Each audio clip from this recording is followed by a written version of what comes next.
Oke, selamat pagi. Eh, Hari ini sudah siap untuk mempelajari tentang mekanika fluida dan hidrolika. Kalau oke lah, sebelum masuk ke ke isi, ini kita lihat dulu dari capaian pembelajaran dan nanti ada CPL-nya juga. Jadi ini CPL yang akan kita raih dari satu semester ini. Yang pertama adalah memiliki kemampuan kerjasama, kepekaan sosial, serta kepedulian terhadap masyarakat dan lingkungan. Kemudian kedua adalah pemahaman kepemimpinan, tanggung jawab, dan etika profesi. Kemudian yang ketiga adalah memiliki kemampuan berkomunikasi. Yang keempat adalah memiliki pengetahuan tentang perkembangan isu-isu terkini mengenai mekanika fluida dan hidrolika. Kemudian yang kelima adalah memiliki kemampuan dan kemauan untuk mengembangkan diri, khususnya yang berkaitan bisa pengembangan untuk mata kuliah ini. Kemudian yang keenam adalah diharapkan nanti kalian bisa mempunyai kemampuan mengidentifikasi, mengevaluasi, dan memformulasi masalahnya dan bisa menyelesaikannya. Kemudian CPL yang akan kita raih ini ada 3, jadi memiliki kemampuan perancangan, pengumpulan, interpretasi, analisis, dan evaluasi. Kemudian yang kedua adalah memiliki kemampuan perancangan dan pelaksanaan serta operasi pemeliharaan, khususnya di infrastruktur bidang teknik sipil yang berkaitan dengan bidang keairan, khususnya untuk mekanika fluida dan hidrolika, mana nantinya ini kita bisa lihat nanti dari berbagai macam aplikasi yang ada. Kemudian yang ketiga itu nanti adalah, jadi si mekanika fluida dan hidrolika ini adalah mengaplikasikan matematika serta ilmu sains seperti fisika ya. Jadi ini nanti akan saling berkaitan. Itu tadi dari CPL-nya. Kemudian capaian pembelajaran mata kuliah atau CPMK ini ada 5. Jadi ini ada tanggung jawab, kemudian mengenai menjunjung pemahaman atau etika dari suatu norma yang berlaku di di keprofesian insinyur nantinya, gitu ya, karena mata kuliah ini adalah bagian dari suatu keprofesian. Ya. Terus kemudian yang ketiga nanti yang bisa dicapai di sini adalah bahwa apa yang dipelajari dalam satu semester ini bisa kalian buktikan dalam penyelesaian masalahnya nantinya. Gitu ya. Kemudian yang CPMK 4 dan 5 ini adalah tentang bagaimana nanti pemahaman di mata kuliah ini, khususnya adalah di aliran terbuka dan di aliran tertutup.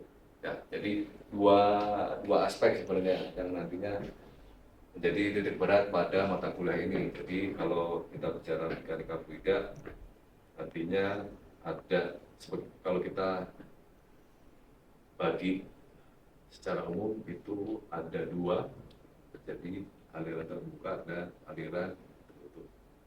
Sudah, hanya itu aja. Jadi enggak terlalu susah sebenarnya. Jadi biasanya mungkin bingung kali ya, apa nanti bagaimana memahami si pelajaran ini. Kayak dari awal saya sampaikan, untuk mekanika fluida dan hidrolika ini hanya 2 nih, ngerti. Jadi aliran di dalam aliran terbuka dan aliran dalam saluran tertutup. Dan ini adalah kemampuan selanjutnya, itu adalah kemampuan akhir tiap pembelajaran. Jadi ada subnya lagi. Nah, ini adalah rencana pembelajaran kita, ada 14 kali pertemuan, kemudian ditambah lagi TS dan UAS. Nah, ini yang pertama, ini pengenalan mekanika fluida dan pengenalan aliran, kemudian fluida statik, kesimbangan benda terapung, zat cair dan kesimbangan relatif, fluida kinematis, sampai nantinya ke aliran berubah lambat tahun. Di sini terlihat ini ada yang bagian pipa ya. Nah, itu adalah saluran tertutup. Nah, yang bagian saluran terbukanya adalah dari pertemuan 9 sampai 14, sedangkan pertemuan 1 sampai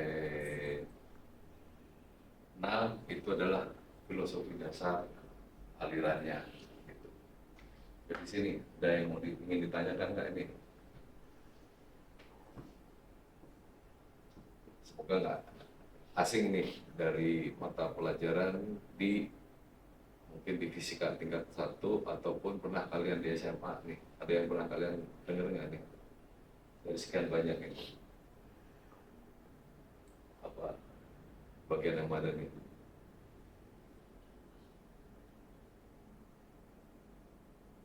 Mungkin yang 6 kali ya. Beroli ya, mungkin familiar ya. Oke. Nah, ini adalah detail dari buku pertama kita pertemuan saat ini. Jadi nanti ada tugas di akhir nanti ya. Lihat kalau kita lihat nih di evaluasi penilaiannya dan di metode pembelajarannya nanti ada latihan soal.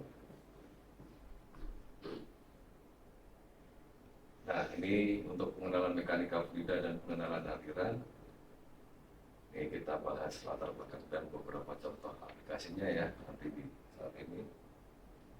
Nah, kalau latar belakang sebenarnya ya kita lihat nih di sini.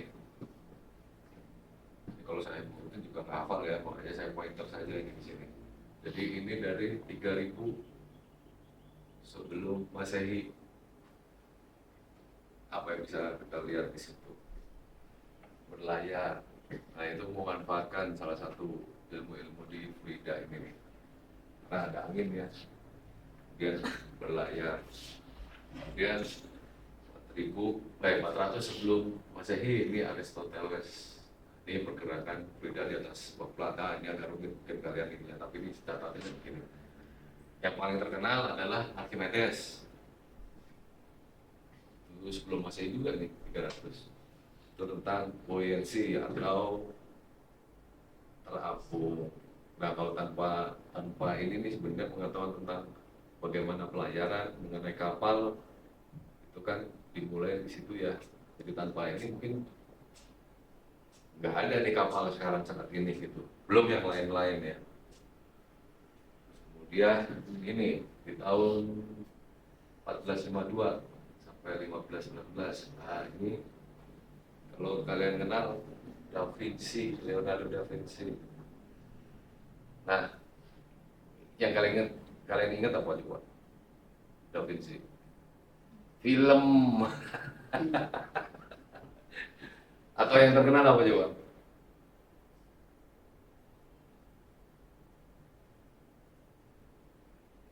Lukisannya apa coba?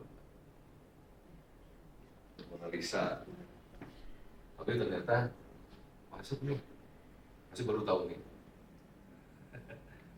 nih, tentang si Da Vinci ini.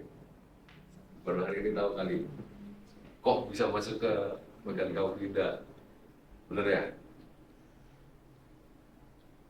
Dia kalau dari Da Vinci ini,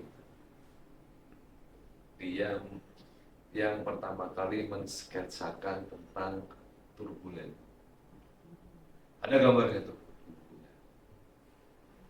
Dia yang mensketsakan pertama kali dan mendefinisikan awal aliran air itu. Salah satunya tentang turbulen itu adalah Da Vinci. Leonardo da Vinci. ya ada tambahan ini hari ini.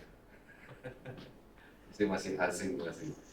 Terus kemudian Torricelli, kalau Torricelli apa aja buat? Sebenarnya sering kalian lihat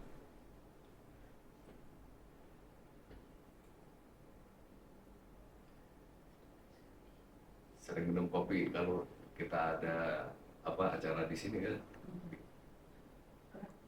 itu apa kerannya kopi ya, teh gitu loh, apa sih namanya, ininya, yang itu loh, yang buat kalau ada acara-acara itu harus ada minum gitu kan, ada apa namanya, teh kopi itu kan, apa sih namanya, masih lupa. Kayak dispenser, bukan dispenser, kalau dispenser kan pakai pakai pompa kan, ini ada pompanya. Ya itulah, galon air yang kemudian di ujungnya ada keran kan. Nah, ini dari Torricelli. Nah, kemudian 1800-an ini baru macam-macam, dia ada Bernoulli, Euler, Vuitton, Bourgain, Jesse, turbulennya ada dari Osborne Renault. Mungkin kalian nanti akan ada praktikumnya itu untuk Osborne Renault. Jadi untuk turbulen tadi itu nanti praktikumnya nanti kalian bisa lihat itu nanti yang mana yang pergerakan airnya laminer, terus mana yang turbulen itu kelihatan itu nanti. Kemudian ini macam-macam sampai di akhir sekarang ini hidrolika, hidrologi, hidrodinamika, dan aerodinamika. Nah, yang saya sebut terakhir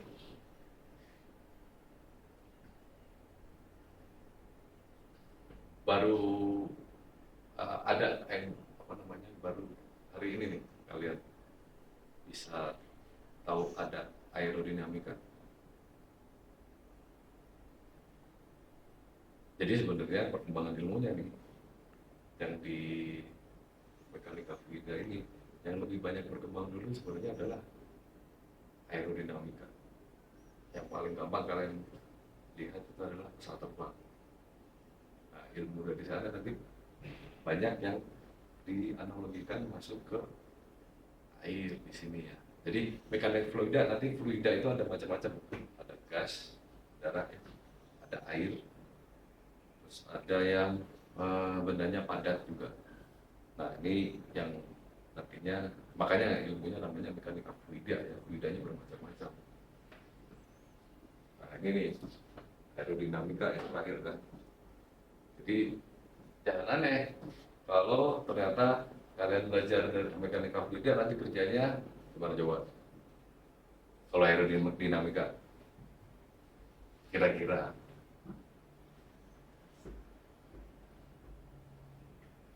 di Mercedes Benz bisa, di BMW, di bidang otomotif sebenarnya bisa. Nanti yang kalau kalian lihat apa namanya bentuk-bentuk bodi mobil saat ini gitu ya, itu salah satunya dari aerodinamika. Dari mana? Ilmunya mekanika fluida. Nah, kalau kaitannya fluidanya air, jadi kaitan tadi di awal ya kita bicara mekanika fluida dan hidrolika di awal tadi judulnya, dan kemudian saya sampaikan pemahamannya yang paling mudah sederhana itu adalah dua hal, jadi adalah saluran aliran di saluran terbuka dan tertutup. Ini kaitannya dengan nanti istilahnya adalah hidraulika. Jadi di hidrolika itu ada saluran terbuka dan saluran tertutup.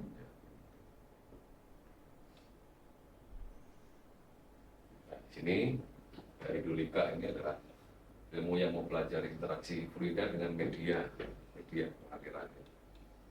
Kemudian nantinya ini dapat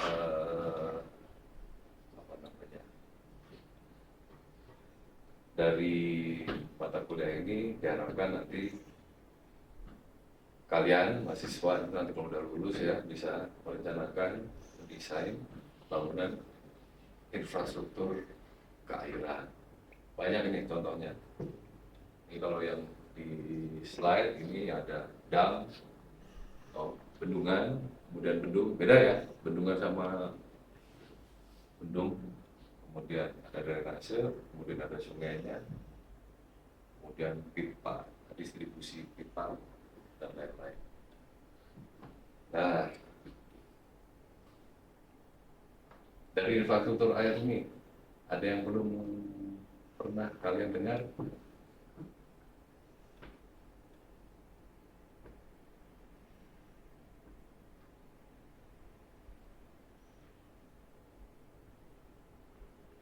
Jadi kalau dari infrastruktur air, tadi dari saluran terbuka, saluran tertutup, itu ya gambaran umumnya dari mekanika fluida dan hidrolika secara alirannya. Tapi kemudian secara penggunaannya nanti cuma terbagi dua tuh.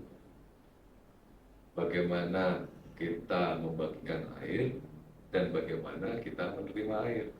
Kalau membagikan air berarti nanti tentang masalah supply, tapi kalau menerima air berarti adalah mengenai pembuangan.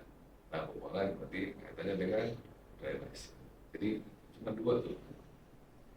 Jadi secara sederhananya dalam memahami mata kuliah ini tadi dari medianya, yaitu saluran terbuka, saluran tertutup, serta nanti penggunaannya.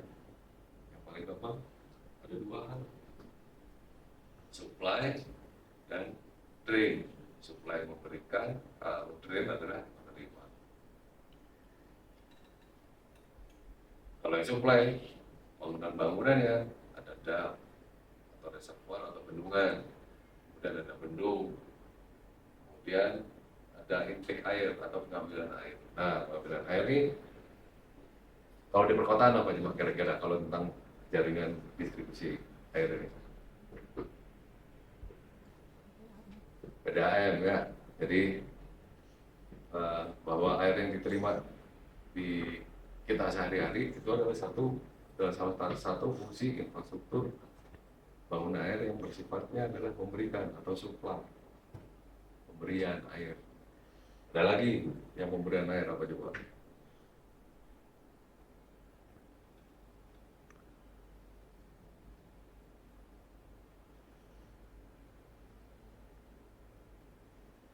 Irigasi. Itu buat kebutuhan kita juga kan, buat makan juga kan. Nah, irigasi juga bukan sekedar hanya irigasi untuk padi ya, tapi macam-macam tuh. Sekarang sudah berkembangnya irigasi itu dan pemberian airnya sampai ke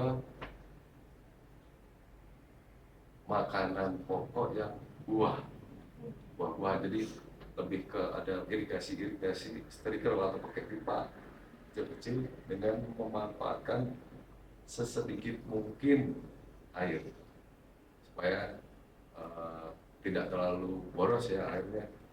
Kalau sekarang ini kan kondisinya di Indonesia nih, kalau musim hujan kelebihan air jadi banjir, kalau kekeringan sudah puasa kan, mau buka juga susah, nggak ada airnya juga kan. Gitu. Nah, contoh-contohnya nih,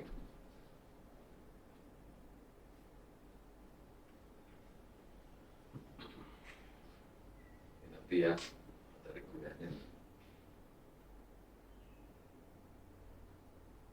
Ini ada waduk serbaguna Jatiluhur. Jadi kalau kalian pernah dengar istilahnya waduk multipurpose atau bendungan multipurpose, salah satunya adalah Jatiluhur. Nah, ini ada di dekat kita ya, Jawa Barat. Jatiluhur ini untuknya adalah pengendalian banjir, terus kemudian irigasi, kemudian untuk penyediaan air baku, terus kemudian untuk itu listrik, serta budidaya perikanan dan pariwisata. Jadi berapa tuh? 6 ya. Nah, di sini nih, untuk irigasinya itu sekitar 240 hektar. Nah, ini 240.000 hektar. Nah, ini yang menjaga pasokan ketahanan pangan. Kemudian PLTA-nya kapasitasnya 150 MW. Ini yang menjaga ketahanan apa? Ketahanan energi. Kemudian ada budidaya perikanan. Nah, cuman ini budidaya perikanannya ini sekarang menjadi buah simalakama, karena dia akan mempercepat apa namanya sedimentasi di waduk, jadi waduknya cepat penuh, terus kemudian mempengaruhi kualitas air juga. Padahal waduk Jatiluhur ini kan ini untuk air baku ya, ini salah satunya ya, air bersih untuk domestik dan industri. Di mana? Jabodetabek. Jadi air di Jatiluhur itu berarti air dari kita juga nggak nih? Dari posisi kampus kita nggak? Dari Bandung juga kan? Nah itu air itu mau bersih mau kotor itu masuk ke Jatiluhur semua. Tapi dioper ke Jakarta. Jadi kebayang ya kalau secara kualitas air yang masih bersih itu ada di Bandung sebenarnya ya. Kalau di Jakarta itu udah terima sisanya aja tuh ya, makanya harus dijaga kan gitu. Nah ini tentang Jatiluhur. Nah sementara gini nih, Jatiluhur ini kalau sepengetahuan kalian, apakah ada waduk-waduk lainnya di sekitaran Jatiluhur? Apakah Jatiluhur ini juga ada dalam suatu sistem waduk yang lain gitu? Pernah dengar nggak?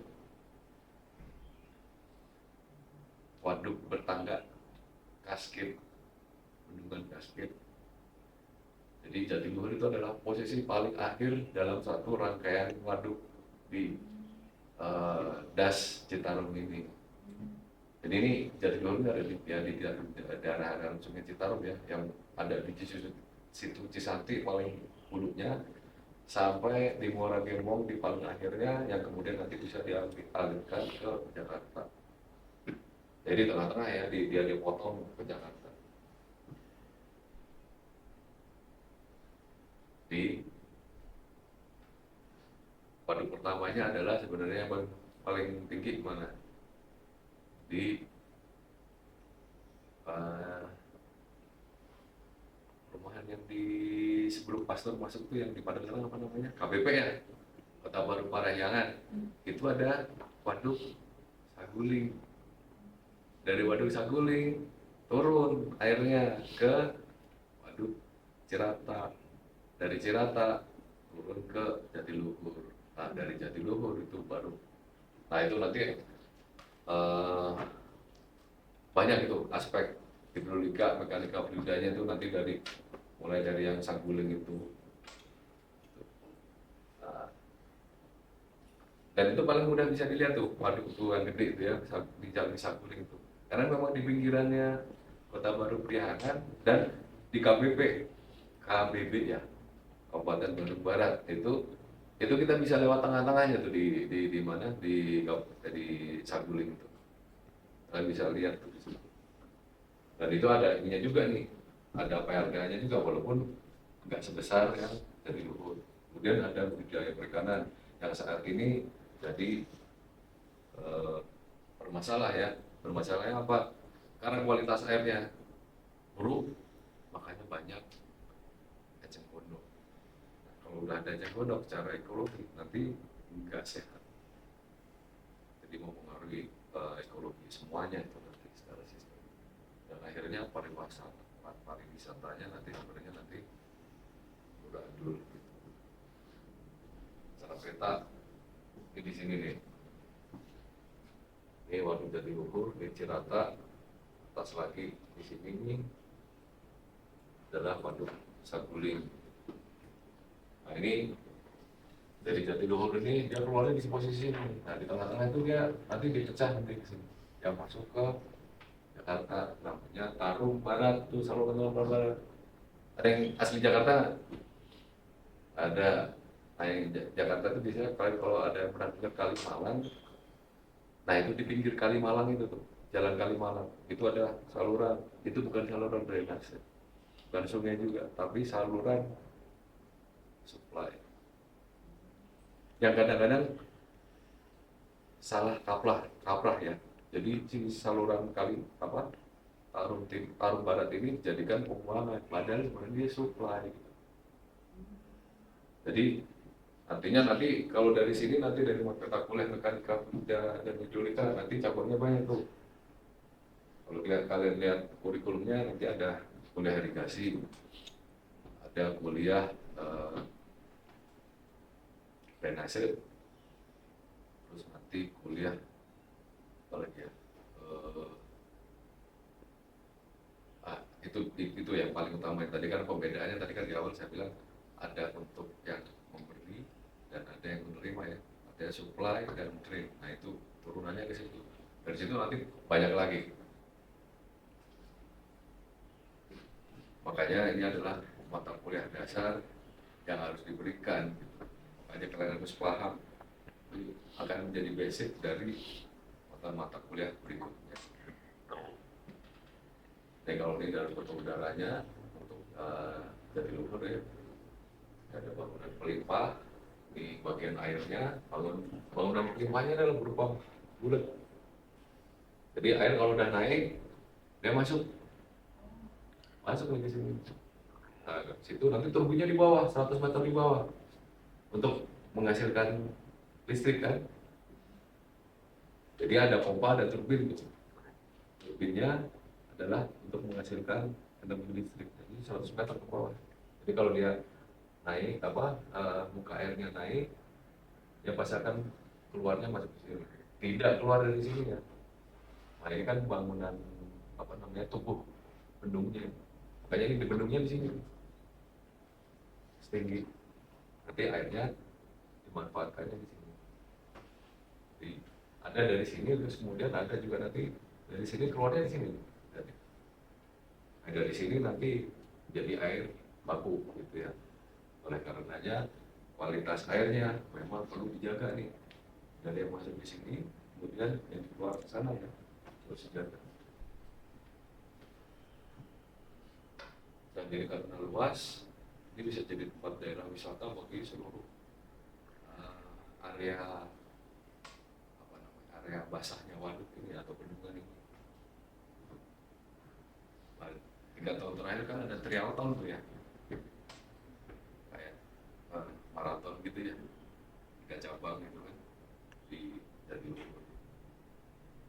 Nah ini tempat bawahnya nih dari Jatiluhur nih. Ini dibuang, nah ini nanti cikal bakal yang diminum dari sini yang diminum penduduk Jakarta.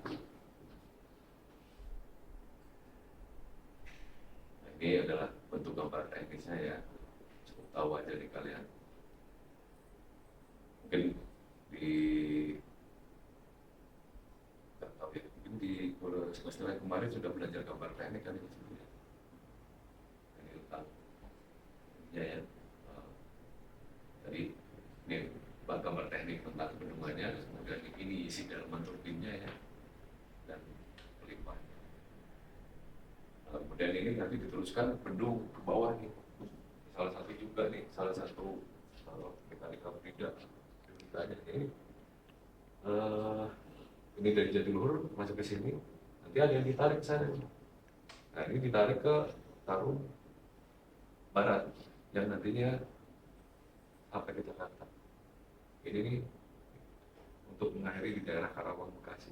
Ini ada sistem irigasi di dalam bendungan.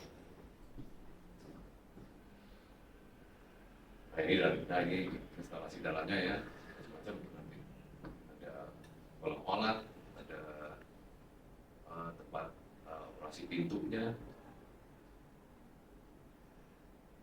Nah ini adalah salah satu contoh juga untuk waduk, tapi di Batam. Ini salah satunya untuk mengatasi krisis air juga. Nah lainnya ini adalah distribusi tadi yang dibilang PDAM. Nah ini tetap ada secara gampangnya, ini sederhananya ada penampung, kemudian ini adalah yang di supply atau dibagi ke pemukiman. Nah ini nanti kita bisa bicara, nanti ada loop tertutup atau loop terbuka, ini macam-macam kan, rumit ya, nanti kan sambung penyambungnya itu ya. Nah itu kita pelajari juga nanti dalam jaringan pipa. Kemudian ini salah satu juga yang tentang PLTA tadi, ini adalah PLTN. pembangkit listrik tenaga mikrohidro. Jadi pembangkitnya adalah ini, jadi memanfaatkan airnya, di mana airnya itu jatuhnya dari bagian atas atau bagian tabungan airnya melalui pipa besar. Makanya itu ada jaringan pipa berarti saluran tertutup lagi.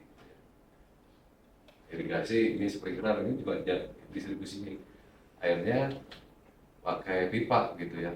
Kalau sprinkler itu kalau kalian lihat itu yang muter-muter di taman itu loh. Kemudian nah itu. Kemudian ini untuk supply ya, irigasi ya. Nah irigasi kalau kalian bayangkan cuma sawah itu kan ya, yang ada sekarang kan. Tapi ada juga yang irigasinya untuk tambak udang, perikanan. Kemudian untuk irigasi daerah rawan. Kalau yang di Bandung ini kan irigasinya untuk sawahnya sawah oke ya, sawah yang kita tahu nggak ada tentang masalah rawa atau apa enggak ya, gitu kan. Itu ada lagi tuh nanti. Nah, salah satunya juga nanti adalah untuk perikanan, tambak udang itu masuk dalam kategori ilmu mekanika budidaya dan hidrolika ini. Kemudian drainase, ini jelas ini setiap kali banjir ya ceritanya kan pasti drainase. Ini ada contoh-contohnya. Kemudian drainase ini ada salah satunya adalah airport juga. Airport ini juga masalahnya drainase juga, dan kriteria nanti yang digunakan juga lebih besar ya. Artinya standar spesifikasinya yang digunakan untuk airport tuh jauh lebih besar daripada untuk drainase yang biasa seperti ini. Lebih tinggi maksud saya. Karena airport ini tidak boleh, sama sekali tidak boleh terkena karena nanti akan mengganggu penerbangannya ya.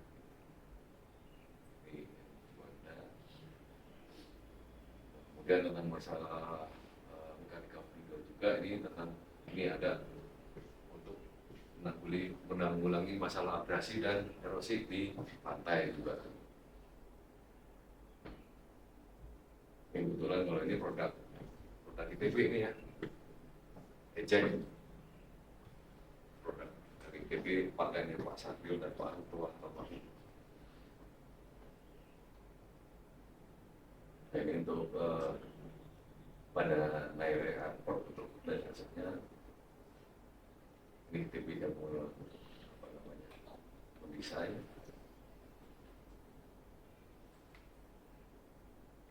Kemudian masalah-masalah pengendalian banjir di Semarang, jadi pintu kontrolnya segala macam gitu ya. Untuk bikin pintu kontrol seperti ini, misalnya yang di sini dalam ini harus digunakan ilmu mekanika dari kita.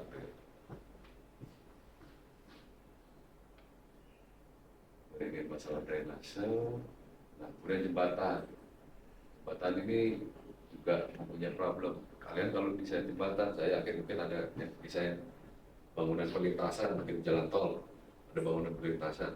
Rata-rata tentang masalah bagaimana kriteria yang minimal dari entah itu sungai atau apa atau saluran drainase, saluran irigasi itu punya kriteria. Rata-rata kalau sudah membangun jalan tol misalnya ya, lemah nih para perencana, para engineer lemah dalam mempertimbangkan berapa dimensi dari si saluran sungai atau drainase itu yang aman dan tidak berpengaruh merusak morfologi sungainya.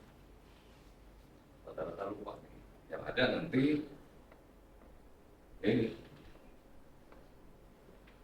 terjadi gerusan, dan ini nanti bisa mempengaruhi, ini kan ada jembatan kereta api ya.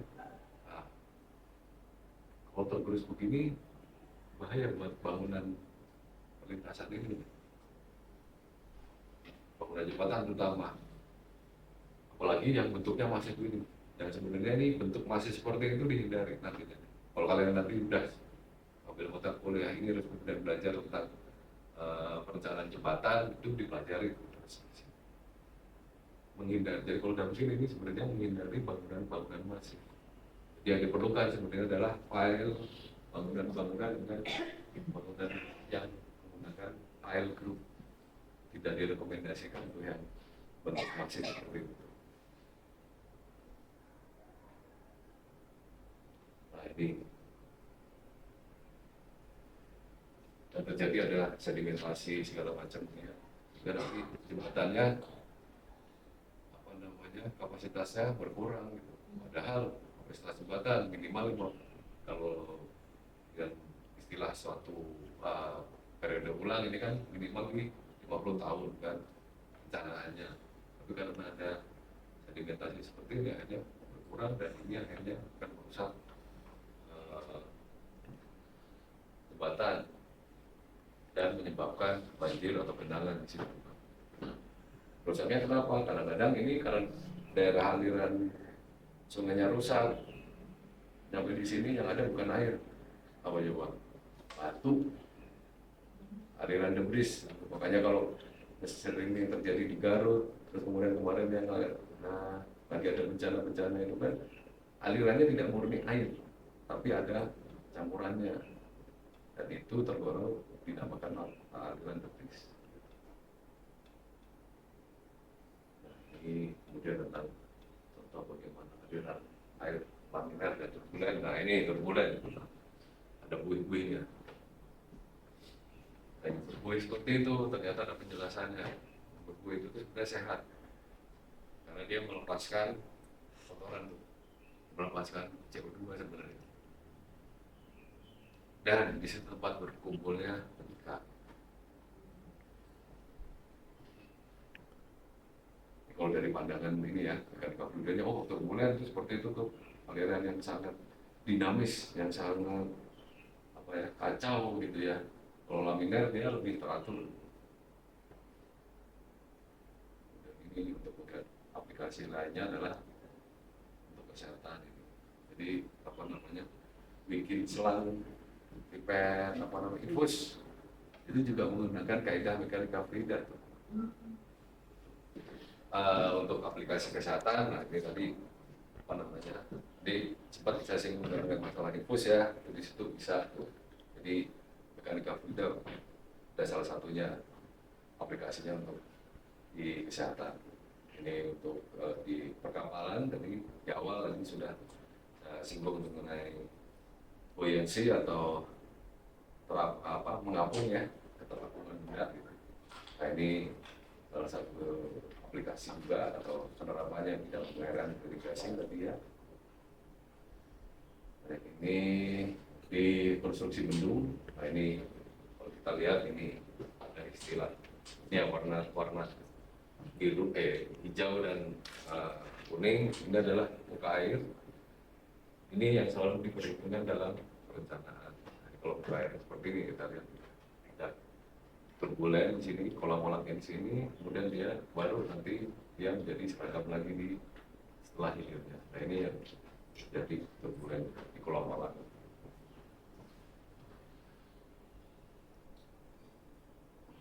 Nah ini adalah pintu-pintu irigasi kan.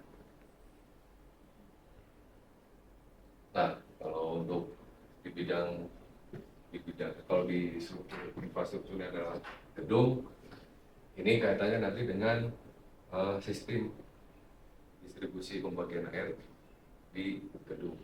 Jadi misalnya gedung ini ada keran air segala macamnya, itu sebenarnya itu salah satu dari bidang mekanika fluida gitu ya.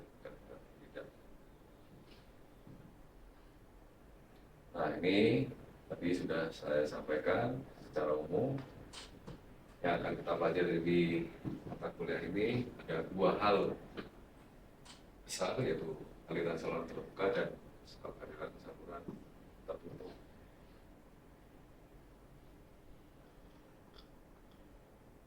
Nah, mungkin itu saja. Terima kasih. Sampai ketemu nanti di minggu depan. Mungkin nanti tugasnya menyusul setelah setelah selesai kuliah ini di hari ini, nanti saya akan berikan tugasnya via LMS atau enggak di WA. Terima kasih.